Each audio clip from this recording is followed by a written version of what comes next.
Séisme électrique dans le sport automobile américain. Alors, ça s'agit de la NASCAR qui va lancer sa série 100% électrique. Et oui, tout arrive. Incroyable. Alors là, les puristes de la NASCAR, les vieux sudistes de l'Alabama, là, ils vont péter un plomb, quoi. Une NASCAR électrique est une aberration totale. Un peu comme en Vendée Globe, les bateaux à moteur diesel ou un 100 mètres sur les mains. Cette discipline, qui fête ses 75 ans d'existence, est née pendant la prohibition américaine. Les contrebandiers chargeaient l'alcool dans le coffre de leur puissante berline pour le livrer le plus vite possible. Ces voyous sont devenus au gré des courses-poursuites de véritables as du volant, et forcément est venu le temps de savoir qui était le meilleur.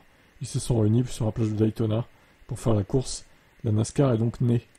Des voitures au look proche de celui d'un modèle grande série et un gros V8 surpuissant et bien gourmand en carburant.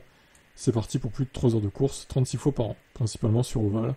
Bon, il y a plein de films qui existent, un jour de tonnerre le plus connu. Bon alors, passons.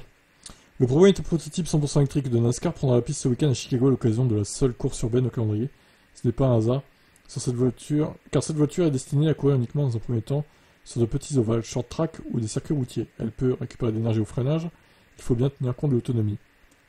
Elle est équipée de 3 moteurs, un à l'avant, 2 à l'arrière, fournissant directement la puissance aux 4 pneus Goodyear Racing Eagle spécifiques. Alimenté par une batterie de 78 kWh, le moteur peut produire 1300 chevaux. Ah ouais, ils ont pas fait semblant. Le freinage régénératif convertit l'énergie cinétique en puissance. Contrairement à son équivalent thermique, la carrosserie de berline, le modèle électrique adopte une carrosserie de SUV.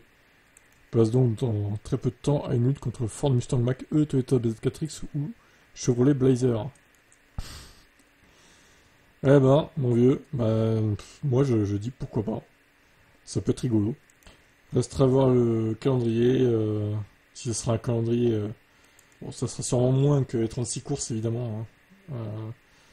À mon avis, il y aura très peu de courses au début. Et quels seront les pilotes, combien il y aura de voitures en piste, etc.